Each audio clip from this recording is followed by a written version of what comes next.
아멘. 그의 기쁨 되어 삶의 모든 순간을 주께 다 되어드리리.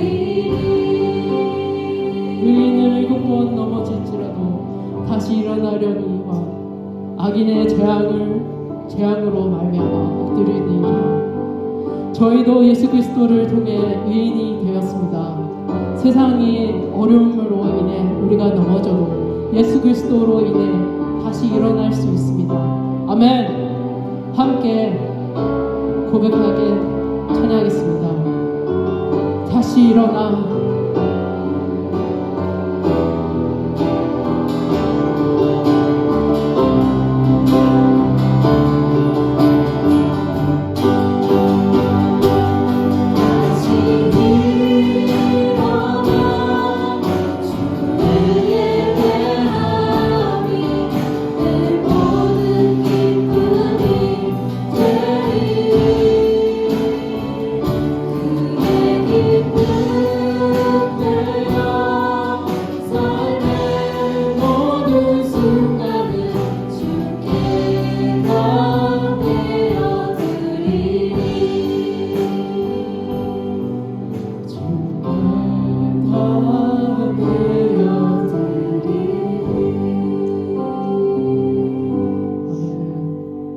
사도신경은 같이 고백하겠습니다. 전능하사 천지를 만드신 하나님 아버지를 믿사오며 그 외아들 우리 주 예수 그리스도를 믿사오니 이는 성령으로 잉태하사 동정녀 마리아에게 나시고 본디오 빌라도에게 고난을 받으사 십자가에 못 박혀 죽으시고 장사한 지 사흘 만에 죽은 자 가운데서 다시 살아나시며 하늘에 오르사 전능하신 하나님 우편에 앉아 계시다가 저리로서 산자와 죽은 자를 심판하러 오시리라. 성령을 믿사오며 거룩한 공예와 성도가 서로 교통하는 것과 죄를 사하여 주시는 것과 몸이 다시 사는 것과 영원히 사는 것을 믿사옵나이다. 아멘. 다 같이 일어나셔서 박수 치면서 찬양하겠습니다.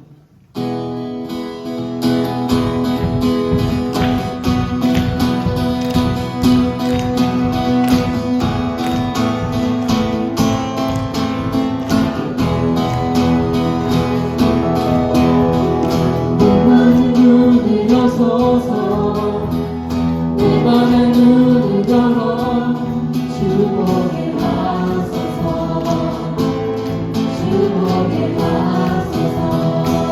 내 맘의 눈을 여소서. 내 맘의 눈을 여소서. 내 맘의 눈을 열어 주목에 하소서. 주목에 하소서. 아멘. 주 이름 높이 들리고 영광의 빛 비춰주시며 얻는 것이 보기 원하는 거룩한 주 이름 높이 들리고 영광의 빛 비춰주시며 얻는 것이 보기 원하는 거룩한 내 맘의 눈을 여소서. 내 맘의 눈을 여소서. 내 맘의 눈을 열어 주목에 하소서. 주목에 하소서. 내 맘의 눈을 여소서. 내 맘의 눈을 열어 주목에 하소서. 주목에 높이 들리고 영광의 빛 비춰주시며 권능 넘치길 보기 원하는 거룩한 주 이름 높이 들리고 영광의 빛 비춰주시며 권능 넘치길 보기 원하는 거룩한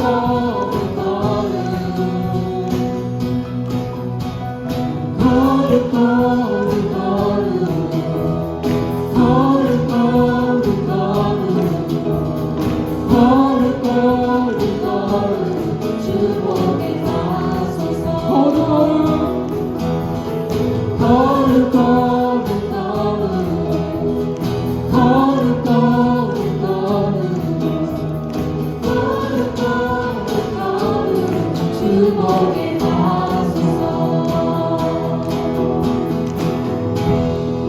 네, 주님께 감사드립니다.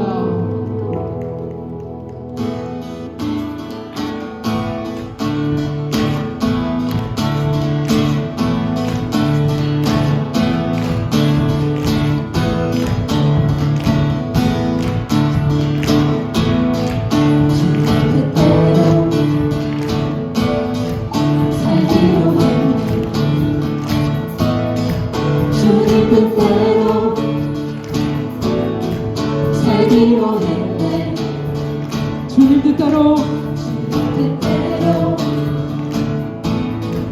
살기로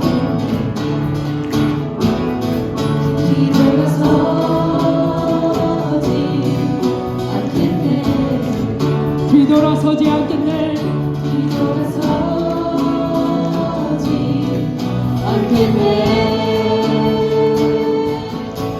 어떠한 시련이 와도 수많은 유혹 속에도 진실하신 주님 약속만 붙들리라.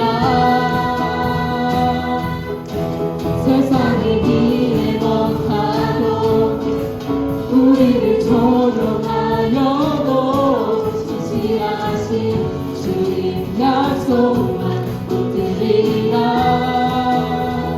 돌아서지 않으리.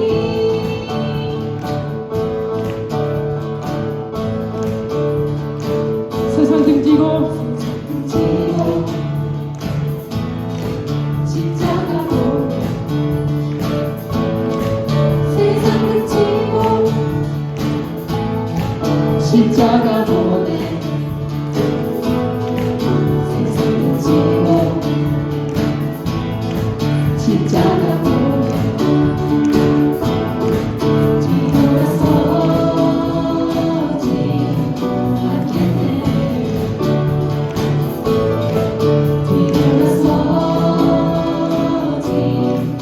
않겠네. 어떠한 시련이 와도 수많은 유혹 속에도 진실하신 주님 약속만 붙들리라. 아멘.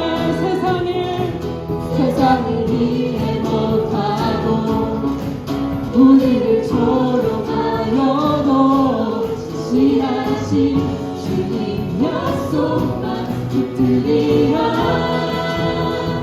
돌아서지 않으리.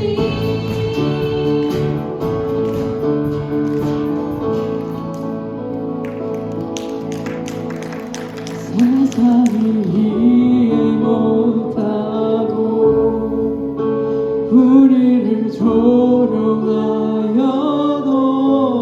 진실하신 주님 약속만 붙들리라.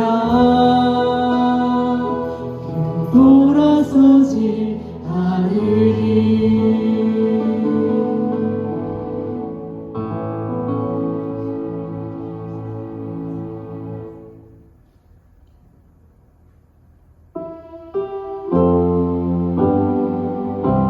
이제 자리에 앉아서 찬양하겠습니다.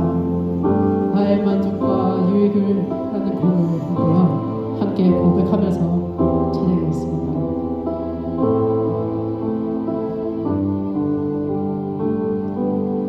나의 만족과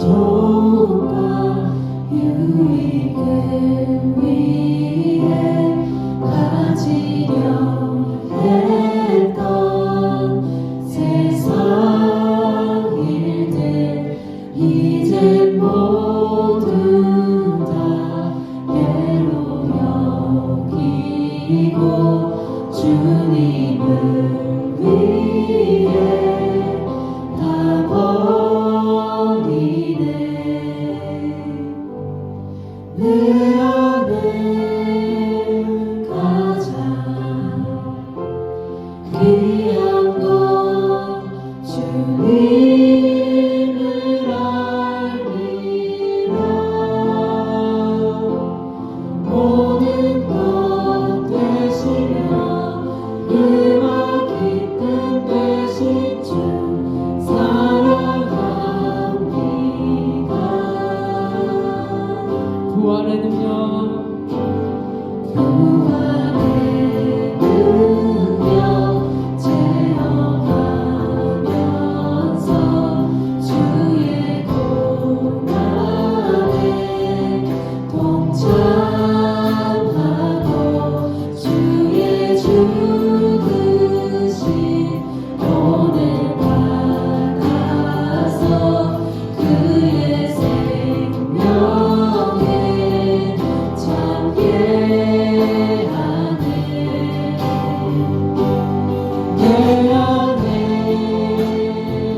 주와 기쁨 되신 주 사랑합니다.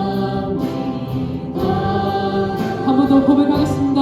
부활의 능력, 부활의 능력 체험하면서 주의 고난에 동참하고 주의 죽으심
새해의 시작이 눈 깜짝할 사이 두 번째 달을 맞이하였습니다.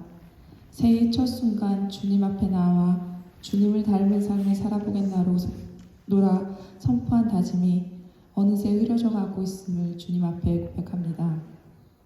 새로 시작한 새해와는 달리 우리 달라지지 않은 삶의 모습과 살아남의 무게가 주님보다는 세상을 주님의 말씀보다는 세상의 소리를 찾아 헤매이고 있음을 주 앞에 나와 고백하고 용서를 구하오니 주님, 오늘의 이 예배를 통하여 저희를 용서하시고 위로하심으로 안아주시옵소서. 답답함에 주 앞에 기도로 나아가기보다 조급한 마음만 커져갈 때 아무리 부여잡아도 손아귀에 잡히지 않는 무언가 때문에 한숨만 늘어가는 그 순간 기도하고 찬양하며 포기하지 말고 기다리라는 주님의 음성을 듣습니다. 주님, 할 수 있으시거든 이란 믿음 없는 기도가 아닌 주님만이 하실 수 있사오니 주님을 의지하며 나아간다는 믿음 있는 자의 기도가 너의 믿음으로 내가 답하오니 라는 응답을 받을 수 있는 믿음의 자녀가 되게 저희의 마음을 주님께로 활짝 열어주시옵소서. 설 명절을 통해 온 가족이 모여 행복을 느끼고 웃음을 나누는 쉼의 시간을 주셔서 감사합니다. 먼 곳에서 함께하지 못하는 미안함과 아쉬운 마음으로 안부를 전하는 이곳에 모인 저희들이 설날을 통해 가족의 소중함을 더 깨달아 아는 시간 되게 하옵소서. 오늘 뉴라이프 가족들 정성껏 준비한 음식과 마음을 나누는 시간을 갖습니다. 준비한 손길들 위해 함께하시고 나누며 교제하는 시간 속에서도 위로와 감사함으로 서로를 감싸는 저희 교회 식구들 되어지길 소망합니다. 함께 기도함으로 주님께서 지금껏 잘 지켜주신 장성지 집사님 큰 수술을 앞두고 있사오니 한순간도 그 손을 놓지 마옵시고 믿음의 힘으로 모든 과정을 이겨낼 수 있도록 주님 함께하여 주옵소서.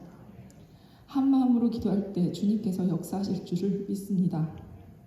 이곳저곳 주님의 치유의 손길이 필요한 저희 식구들 주님께서 찾아와 주실 것만 기다리고 있습니다. 늘 항상 함께 하시고 찾아오실 것을 믿고 기도드리오니 함께하여 주시옵소서. 기도함으로 준비하신 주님의 말씀을 들고 예배를 이끄시는 목사님과 함께하여 주시옵시고 사모님의 건강과 주신 자녀들의 매 순간 또한 주님께서 함께 걸어주시옵소서. 먼 길 오가시는 전도사님 가정도 안정과 웃음이 넘치게 하시며 예배를 위해 힘쓰는 교회의 큰 힘인 청년부와 찬양단을 축복하시고 예배를 준비하는 그들의 모습 안에서 저희로 하여금 주님의 미소 지으심을 보게 하시니 감사합니다. 그들을 축복하여 주시옵소서.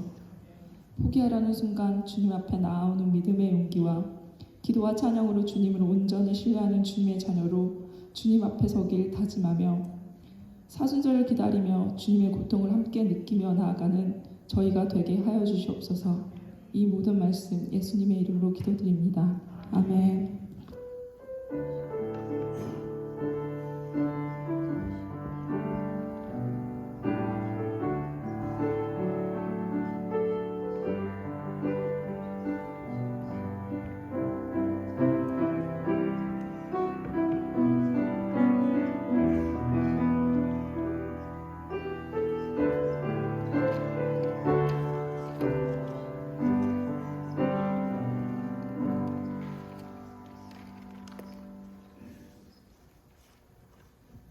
할렐루야. 주님의 이름으로 예배 오신 여러분을 환영합니다. 우리 좌우로 앞뒤로 인사합시다. 안녕하세요. 반갑습니다.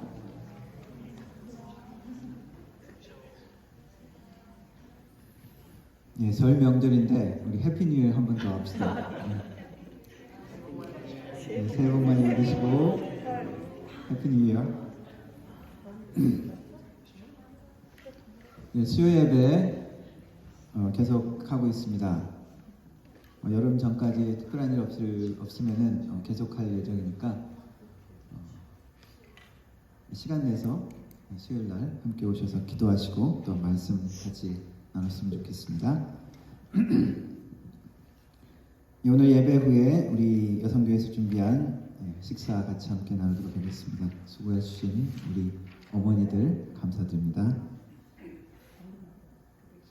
그리고 나중에 여성교회 원래에 있습니다. 다음 주라고요? 예, 다음 주입니다. 죄송합니다. 그리고 이번 주부터 수요일부터 사순절 시작됩니다. 사순절을 계기로 신약 성경 일독할 수 있도록 성경 읽기표 나눠드렸으니까 같이 가져가셔서 성경도 읽으시고 묵상하고 기도하고 또 이 기간들을 통해서 하나님께 더욱더 가까이 가는 시간이 되기를 바랍니다. 사순절은 초대교회 때 세례를 준비한 부활절날 세례를 행하고 그 전에 40일 동안 기도하면서 준비하는 기간으로 삼았다고 합니다. 저희도 하나님께 더욱더 가까이 가고 예수님의 십자가를 묵상하는 그 계기가 되고 또 여러분들 스스로 하나님께 다짐하는 시간도 되어지기를 바랍니다. 다른 행사 모임 계획 참고하시고요. 드리는 위해서 기도하도록 하겠습니다. 살아계신 하나님 아버지 감사합니다. 오늘도 주님의 날 함께 모여 우리 주님을 높이며 우리 주님의 말씀에 귀 기울이며 우리 주님께 우리의 마음을 드립니다. 하나님, 여러 가지 마음으로 주님 앞에 나왔습니다. 안타깝고 힘든 마음을 가지고 온 자들에게 하나님께서 위로하시고 하나님께서 새 힘을 허락하시며 하나님 여러 가지 기도 제목 가지고 주님 앞에 간구하는 마음으로 온 자들에게 하나님이 원하시는 격려와 하나님이 주시는 은혜 가운데 또한 기도하고 나아갈 수 있도록 도와주옵소서. 하나님, 우리에게 고침이 필요하다면 하나님 고침을 허락하여 주시고 하나님, 우리에게 새로움이 필요하다면 하나님의 새로우심이 우리를 만나주시는 시간이 되게 하옵소서. 우리의 마음이 우리 주님과 만나고 우리의 주님의 마음이 우리를 만나주시는 귀한 시간이 되게 하여 주옵소서. 하나님, 빈손으로 오지 아니하고 삶의 정성으로 주님 앞에 드립니다. 여러 가지 형편 가운데 주님께서 축복의 근원이심을 고백하며 드리며 헌신하는 마음으로 드리며 또한 나누는 마음으로 드립니다. 하나님, 드려진 손길 하나하나 축복하시고 하나님의 축복의 근원이심을 고백하오니 하나님께서 삶의 모든 필요를 채우시되 30배, 60배, 100배의 성경의 그런 축복의 약속들이 우리의 영육 간에 만나질 수 있도록 하나님, 우리의 사업 가운데 우리의 가정 가운데 만나질 수 있도록 하나님 은혜를 베풀어 주옵소서. 하나님, 예물이 사용되어질 때 우리 하나님의 나라가 확장되게 하시고 우리 예수 그리스도 이름이 땅까지 전파되어지며 하나님의 나라 공동체가 든든히 서갈 수 있도록 주님 축복하여 주옵소서. 예배를 주님께 부탁드립니다. 주님 함께하여 주옵소서. 예수님의 이름으로 기도드렸습니다. 아멘. 함께 일어나서 하나님 말씀 읽도록 하겠습니다. 마가복음 9장 14절부터 22절까지 제가 한 절 읽고 여러분들 한 절 읽고 22절은 마지막 22절은 같이 읽도록 하겠습니다. 이에 그들이 제자들에게 와서 보니 큰 무리가 그들을 둘러싸고 서기관들이 그들과 더불어 변론하고 있더라.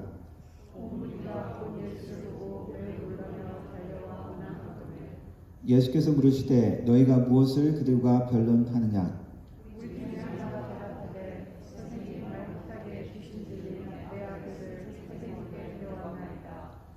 귀신이 어디서든지 그를 잡으면 거꾸러져 거품을 흘리며 이를 갈며 그리고 파리해지는지라. 내가 선생님의 제자들에게 내쫓아달라 하였으나 그들이 능히 하지 못하더이다.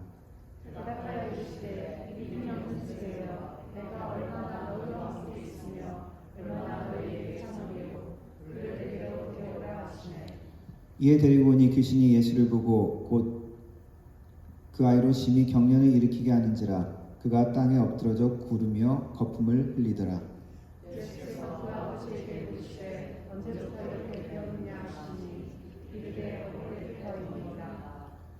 귀신이 그를 죽이려고 불과물에 자주 던졌나이다.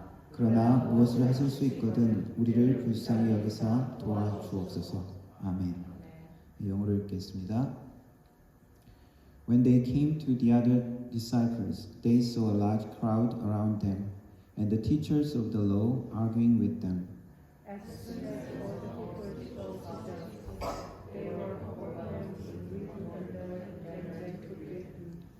What are you arguing with them about? He asked.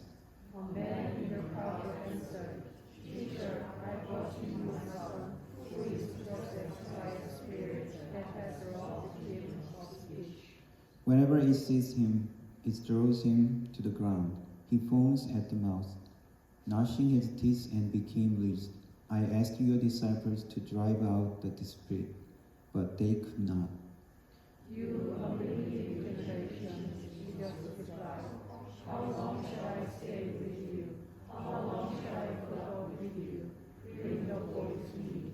So they brought him. When the spirit saw Jesus, it immediately drew the boy into a convulsion. He fell to the ground and rolled around, foaming at the mouth.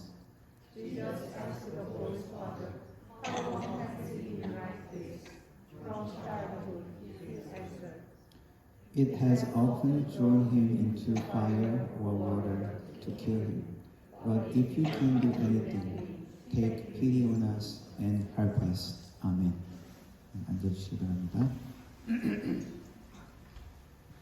네, 마가복음의 중간 부분, 예수님께서 세 번의 십자가 고난에 대한 예언의 말씀을 다루는 부분이 8장 후반절부터 10장까지 나와 있습니다. 본문 오늘 말씀의 배경은 예수님께서 첫 번째 십자가의 고난을 예언하신 이후에 6일 후에 예수님께서 예수님의 측근 3명을 데리고 산에 올라간 다음에 내려왔을 때의 일입니다. 예수님의 측근 제자 3명 누구죠? 베드로, 요한, 야고보. 이너서클 세 사람입니다. 아마도 제자들은 여러 때처럼 예수님께서 사람들을 피해서 한적한 곳에 가서 또 기도하시려는가 보다 생각했는지 모릅니다. 그런데 이번에는 제자들이 놀라운 장면을 목격합니다. 산에 올라갔는데 예수님의 모습이 밝게 변화되었습니다. 옷에서 광채가 나서 그 옷이 세상의 모든 아무리 깨끗하게 빨아도 그렇게 하얘질 수 없을 것처럼 그렇게 밝게 빛나는 그런 변화를 봅니다. 그리고 예수님 옆에 엘리야 선지자와 모세가 함께 나타나서 예수님과 이야기하는 장면을 목격합니다. 놀라운 장면이죠. 마치 예전에 모세가 시내산에 올라가서 하나님의 임재를 만났을 때 그 얼굴이 밝게 빛났던 것처럼 그러한 영광스러운 모습을 경험하는 것입니다. 구약시대에 위대했던 선지자 모세, 선지자라고 할 수 있죠. 그리고 이스라엘 백성들을 이집트 땅에서 구해낸 완전 영웅이잖아요. 그리고 위대한 선지자 엘리야, 하나님께 기도했을 때 불이 하늘에서 떨어져서 제단에 제물을 태웠던 그런 놀라운 이스라엘 백성들을 하나님 앞에 다시 돌아오게 한 그런 위대한 선지자 엘리야. 그 두 사람이 나타나서 예수님과 함께 이야기하고 있는 것입니다. 꿈인지 현실인지 구분이 잘 안 되는 그 놀라운 광경 앞에서 베드로는 주님, 여기가 좋사오니 여기서 초막셋을 주님께서 원하시면 여기서 초막셋을 짓겠습니다. 예수님을 위해서, 모세를 위해서, 엘리야를 위해서. 너무 두려움과 너무 놀란 가운데 성경을 보니까 무슨 이야기를 하는지 제대로 알지 못했다라고 기록합니다. 마가복음에서는 안 나와 있는데 마태복음과 누가복음에서는 여기가 좋사오니라고 표현을 하고 있죠. 초막이라는 것은 구약시대의 성막에 해당합니다. 구약시대의 성막은 예수님, 하나님과 이스라엘 백성들이 만나는 장소였죠. 하나님의 언약궤를 안에 놓고 제사장이 그 안에 들어가서 하나님 앞에 하나님의 임재 앞에 나아가서 죄의 용서를 구하고 하나님 앞에 나아가는 장소가 성막이었습니다. 성소를 세우겠다는 것은 한편으로는 하나님의 위대한 영광을 지금 보았는데 그것을 내가 하나님의 임재를 만나고 그 임재 가운데 더 들어가겠다. 그 임재의 장소를 생각하는 것입니다. 지금 하나님의 영광을 보았기 때문에 그 영광을 사람은 직접 늘 대하고 만날 수 없기 때문에 성소를 통해서 하나님을 간접적으로 만나는 것이죠. 베드로는 어쨌든 지금 하나님의 영광을 대하고 있는 것입니다. 몹시 두려워해서 무슨 말을 할지 알지 못했다라고 기록합니다. 그리고 마침 구름이 내려와서 덮으면서 구름 속에서 소리가 납니다. 이는 내 사랑하는 아들이니 너희는 그의 말을 들으라. 구약에서도 하나님의 임재가 나타났을 때 구름 속에서 하나님의 임재가 나타났죠.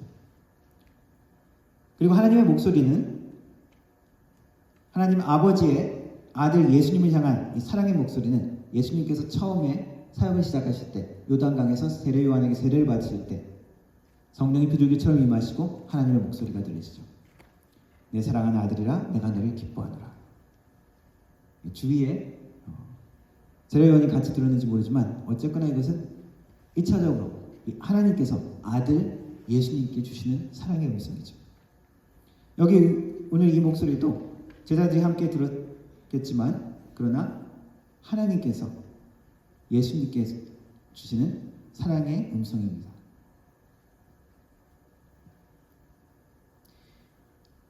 사역을 시작하시기 전에 하나님께서 음성을 주시고 사랑하는 아들이라고 격려하셨던 것처럼 이제 마지막 십자가 사역을 앞두고 하나님께서 다시 한번 사랑의 음성으로 아들 예수님께 나타나 주신 것입니다. 제자들은 이 산에서 영광스러운 예수님의 변화된 모습을 보고 그리고 예수님이 어떠신 분이신지 어떻게 얼마나 영광스러운 분이신지 한번 미리 맛보는 것입니다. 그리고 예수님은 하나님과의 사랑의 관계 속에서 그의 사랑받는 귀한 하나님의 아들인 것을 다시 한번 확인하는 순간이죠. 얼마나 영광스럽고 얼마나 아름다운 순간입니까? 그러기에 베드로가 그렇게 얘기했던 겁니다. 여기가 좋습니다.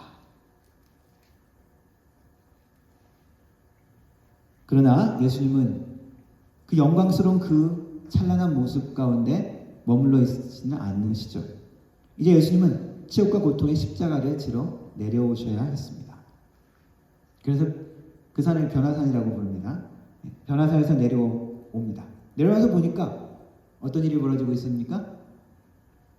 제자들과 서기관들, 유대 지도자들과 막 논쟁을 하고 있는 거예요. 귀신을 쫓아내는데 실패한 제자들과 서기관들이 말싸움을 하는 장면입니다. 예수님이 물어보죠. 너희들이 무엇을 가지고 논쟁을 하냐? 왜 그렇게 싸우냐? 왜 이렇게 시끄럽냐? 그 중에 한 사람이 예수님께 이야기합니다. 말 못하게 하는 귀신 들린 내 아들을 데리고 왔습니다. 귀신이 사로잡으면은 이 아이를 거꾸로뜨리고 던져버리고 또 다른 번역에서는 찢어버리고 이런 표현으로도 번역이 될 수 있습니다.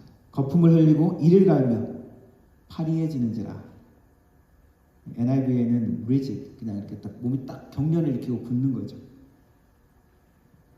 내가 선생님의 제자들에게 쫓아달라고 이 귀신을 쫓아달라고 했는데 그들이 능히 하지 못했습니다.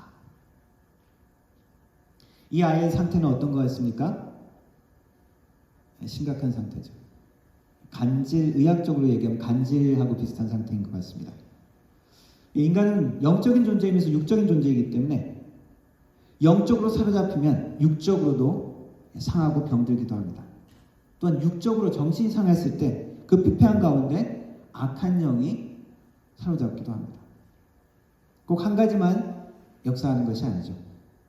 이 소녀의 경우는 영적인 문제와 그러니까 육적인 문제가 함께 육신과 정신을 갉아먹고 있는 그런 상태였던 것 같습니다.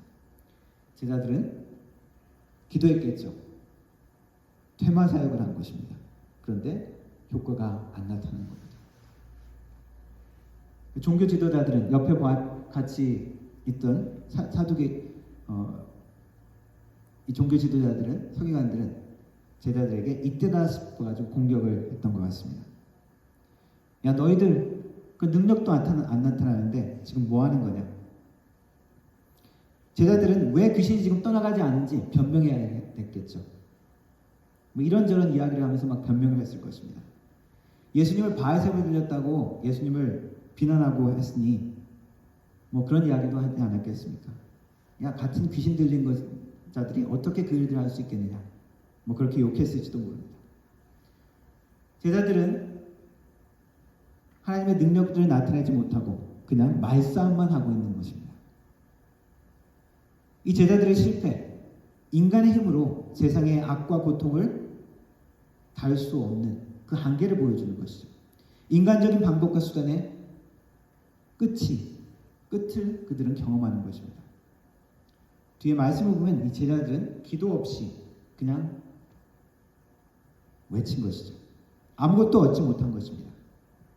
때로는 우리가 악한 악의 힘을 너무 과소평가할 때가 있습니다. 영적인 존재, 귀신과 악은 하나님의 통제 가운데 있습니다. 분명히 그렇지만 여전히 그들의 존재를 공중 권세를 잡은 자라고 표현하고 있습니다. 그리고 또 다른 성경에서 또 다른 표현에서는 세상의 왕이라고 표현하고 있습니다. 그만큼 사람들의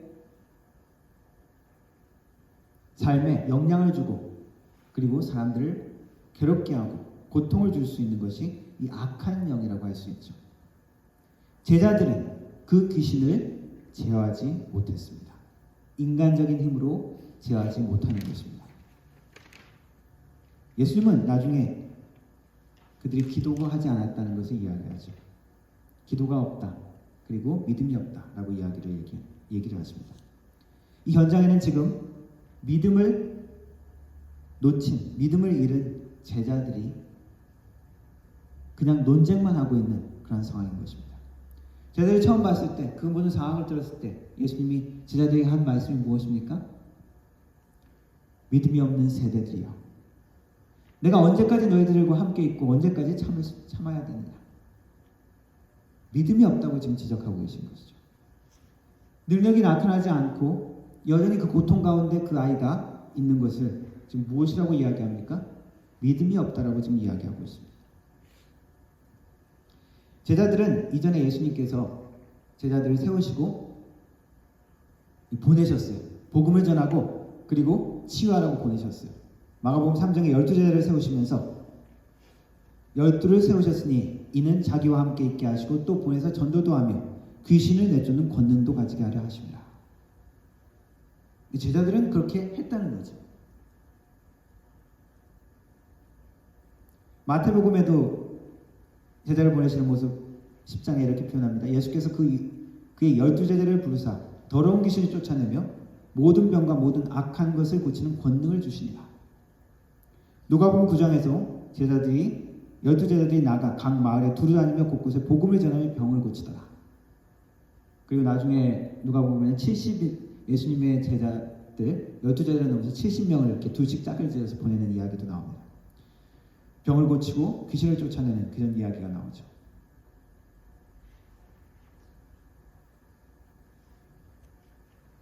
그런데 지금 왜 안 되는 거죠?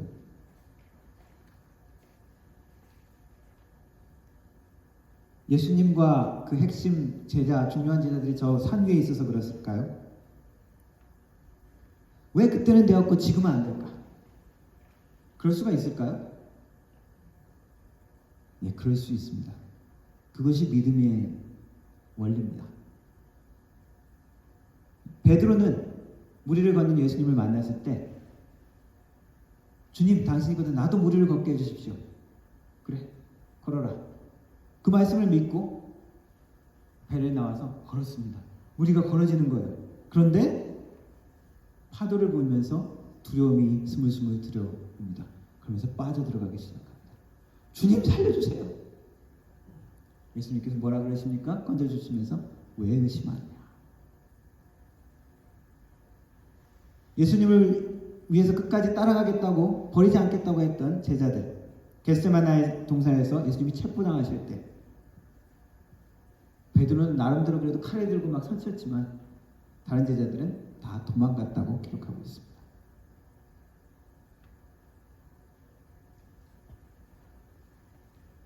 은사가 나타날 때가 있습니다.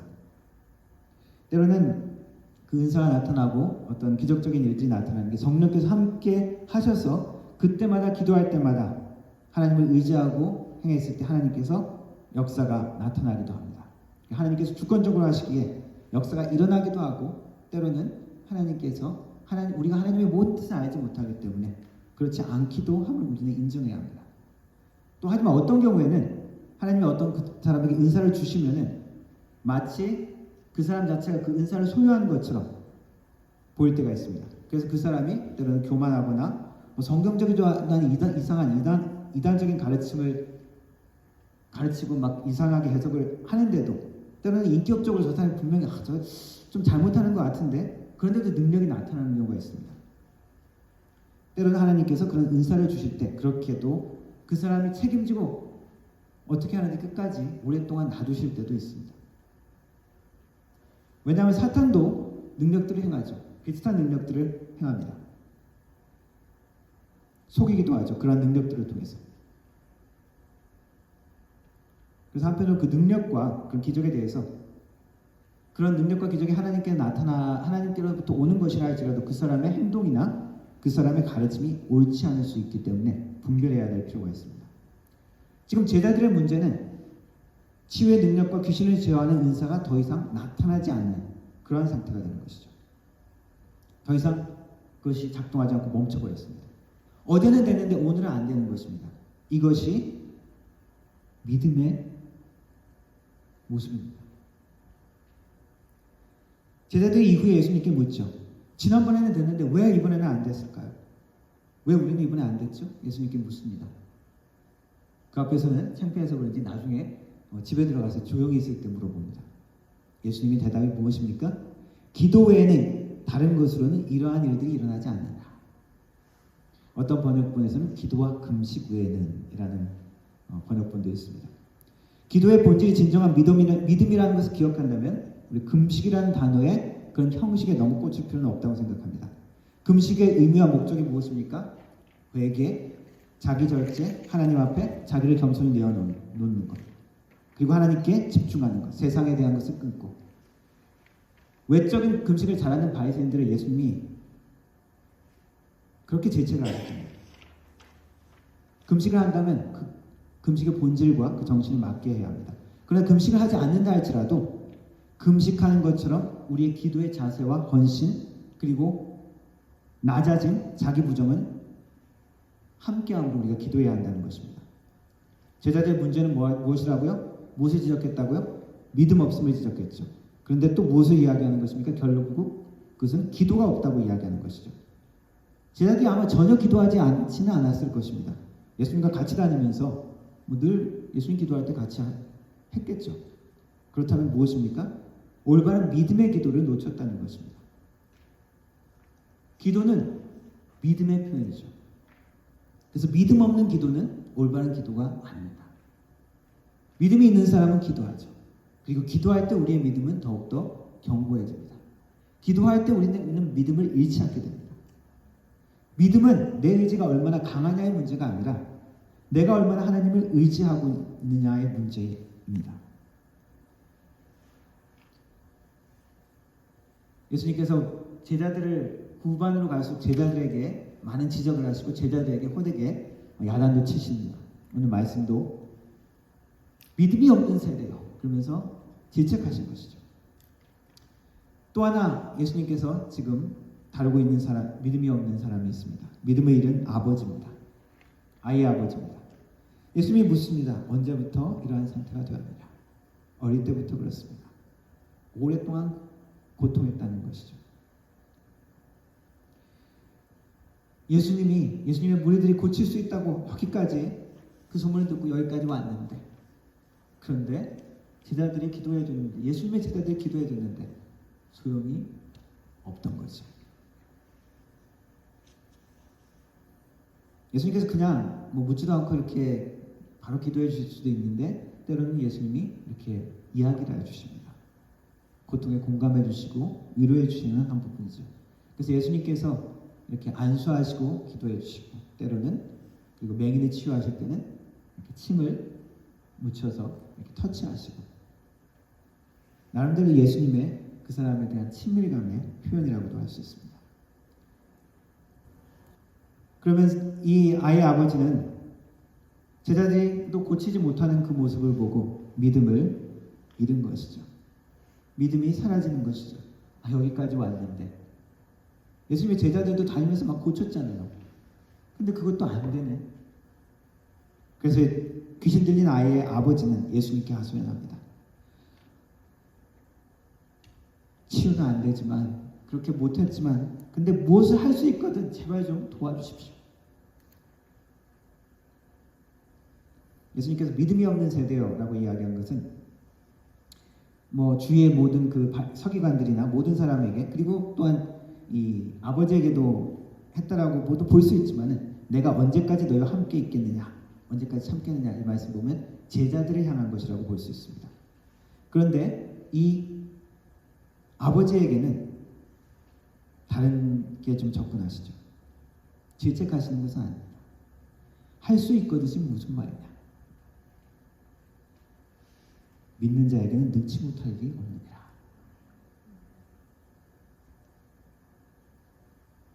아이 아버지가 곧 즉시, 마가복음에서 잘 쓰는 표현이죠. immediately, 즉시 곧 아이 아버지가 소리를 지릅니다. 내가 믿습니다. 나의 믿음 없는 것을 도와주세요.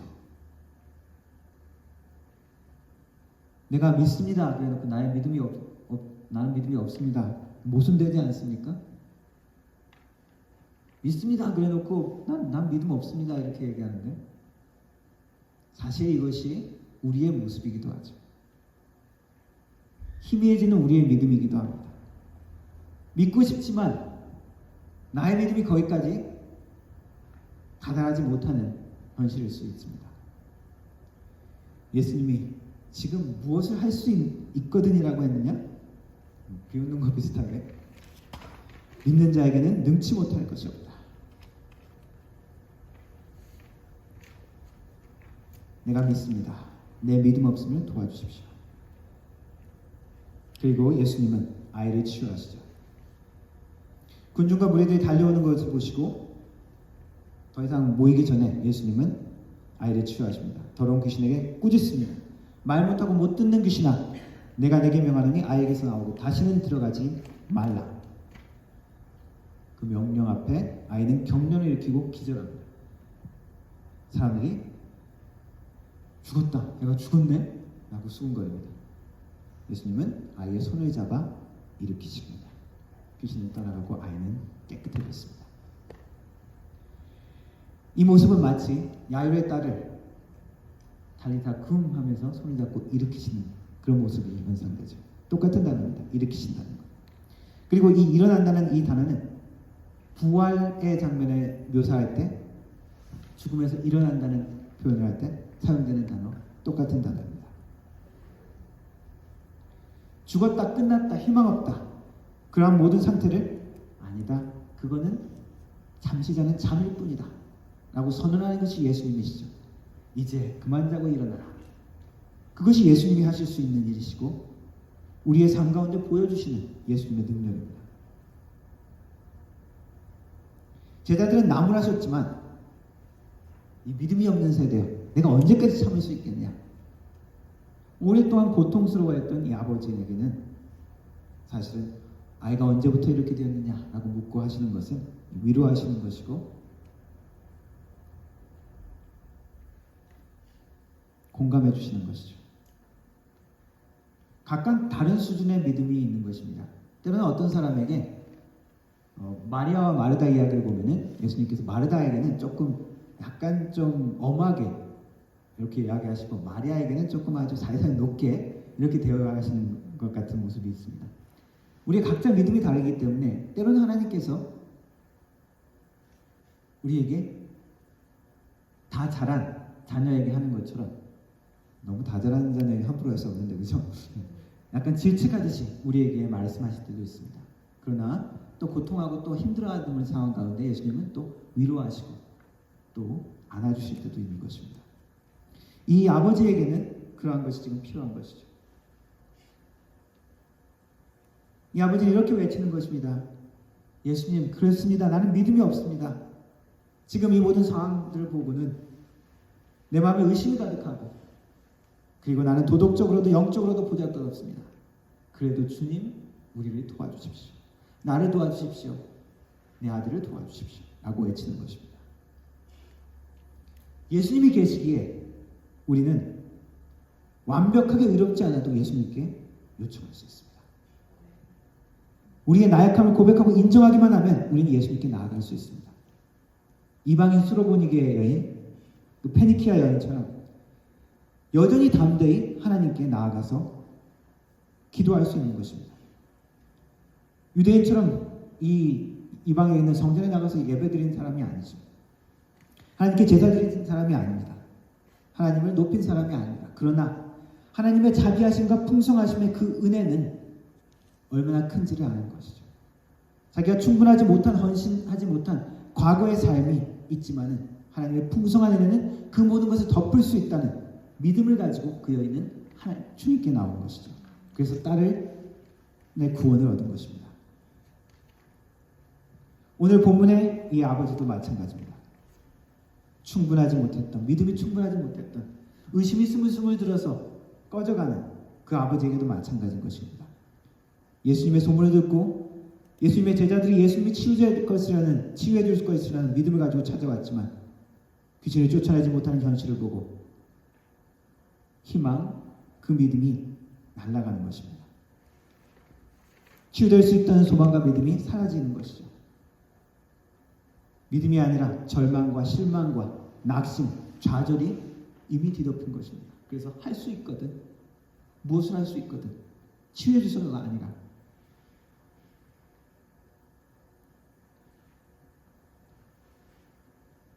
어쨌든 우리 아이의 괴로움을 조금이라도 덜어줄 수 있는 무엇이라도 좀 해주십시오. 지푸라기라도 잡고 싶어하는 이 아버지의 안타까운 심령 가운데 그 작은 믿음을 예수님은 붙잡아 주신 것입니다. 제자들과 아버지에게 예수님은 조금 다르게 이야기를 하셨습니다. 하지만 이 마가복음 이 말씀을 통해서 우리에게 주시는 말씀은 무엇일까요? 믿음과 기도에 대한 이야기를 하시고 계시는 것입니다. 제자들이 왜 우리는 이런 걸 할 수 없었습니까? 라고 이야기했을 때 예수님께서 기도 외에는, 기도와 금식 외에는, 다른 번역본에서는 이러한 일들이 일어날 수 없다.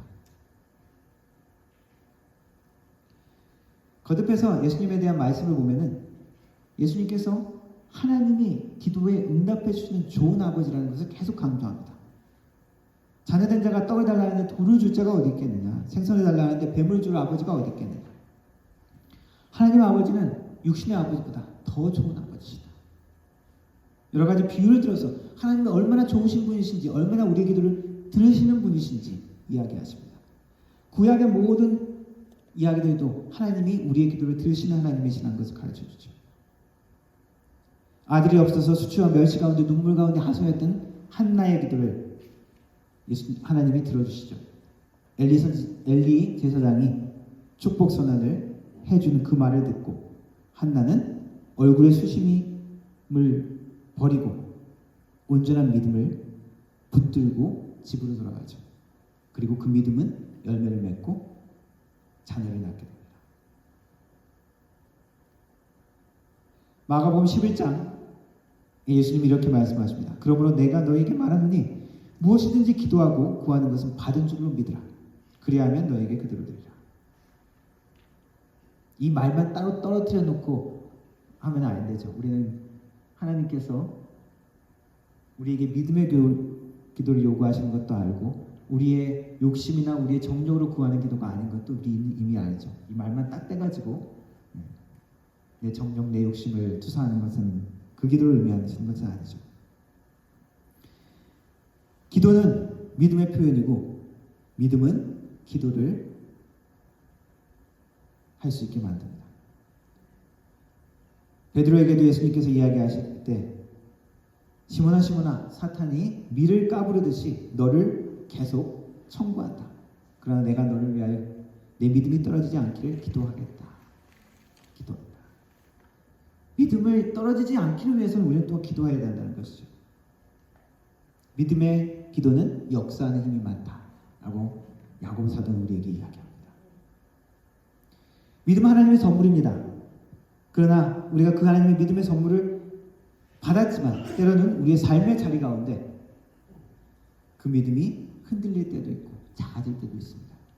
거대한 삶의 폭풍 가운데 당장 나를 집어삼키고 내가 죽을 것 같은 그런 두려움과 위협 가운데 우리는 두려움 가운데 우리의 믿음이 흔들릴 때도 있습니다. 그리고 작아질 때도 있습니다. 그리고 오랜 시간 광야 같은 그 고통 속에 그것이 오래되어질 때 여전히 우리는 우리의 믿음이 사라져가고 있는 것을 볼 때도 있습니다. 그래서 우리의 믿음은 항상 점검받아야 합니다. 기도하지 않는 믿음은 결국 파산되어 버립니다. 믿음이 있는 것 같은데 어느 순간 기도하지 않으면은 올바른 믿음의 기도를 하지 않으면은 내가 나를 내려놓고 하나님 앞에 헌신하는 그 기도가 없다면은 형식적인 기도만 한다면은 어느 순간 내 믿음은 없는 것입니다. 파산된 것입니다. 뱅크럽시 되는 거예요. 그래서 쉬지 말고 기도하라고 이야기했습니다. 모든 것이 믿음으로 이루어지기에 우리는 믿음이 필요하기 때문에 기도해야 합니다.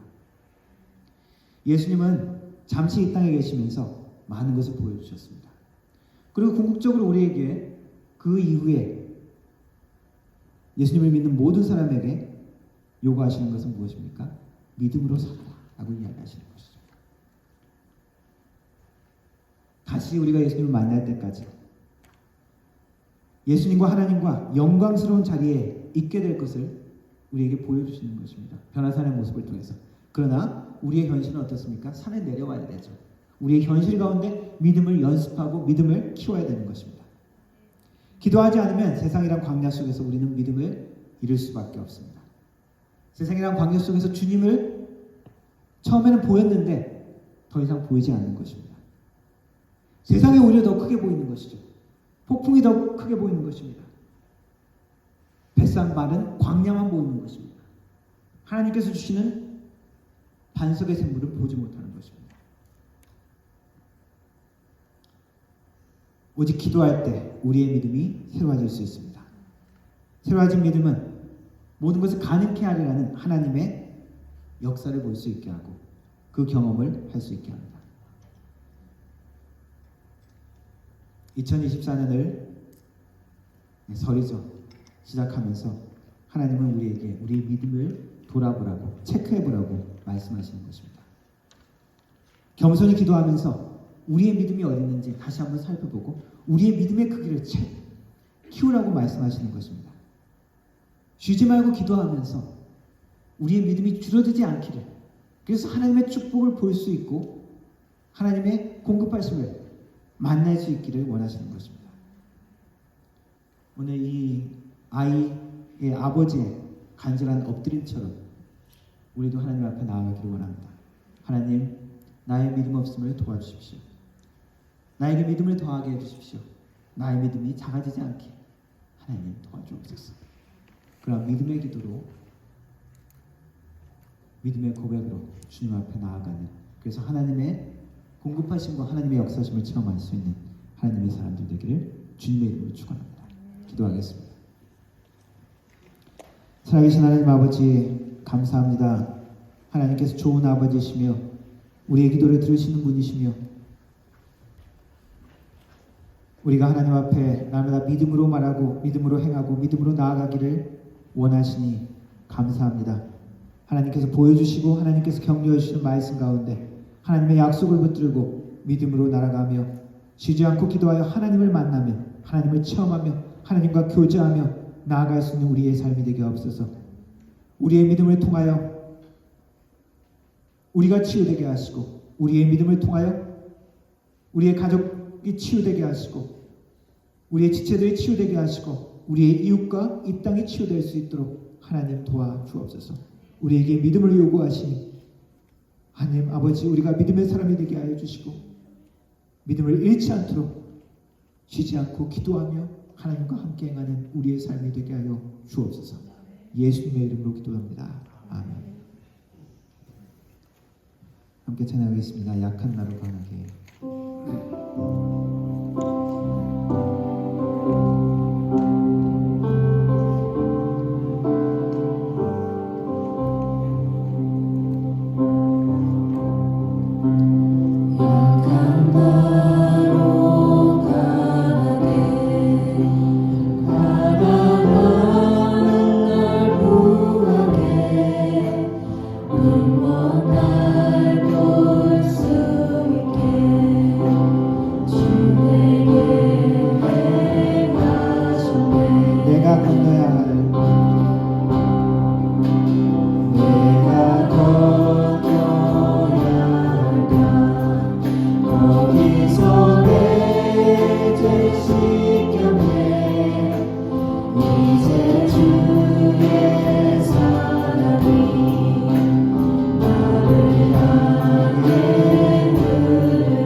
깊은 강에서 주가 나를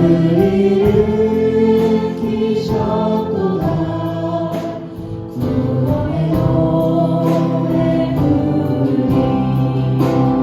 예수 자유 주셨네. 호산나 호산나 주님 나가 거리냐.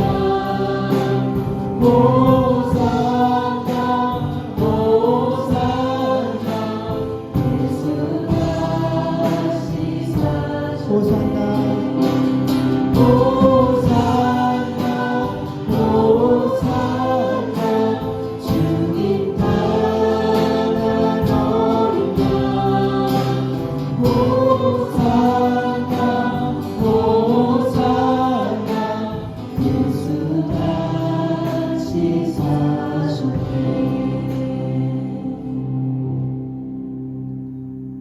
지금은 우리 주 예수 그리스도의 은혜와 성부 아버지 하나님의 놀라우신 사랑과 성령 하나님의 위로 교통 충만하신 은사가 죽어버린 것 같은 우리의 현실과 광야와 같은 우리의 삶과 폭풍과 같은 우리의 현실 가운데서도 믿음으로 기도하기를 다짐하는, 믿음으로 주님 앞에 나아가기를 다짐하는 머릿속의 모든 성도들 머리 위에, 그 가정과 일터 위에, 교회 위에 영원 무궁토록 함께 하실지어다. 아멘.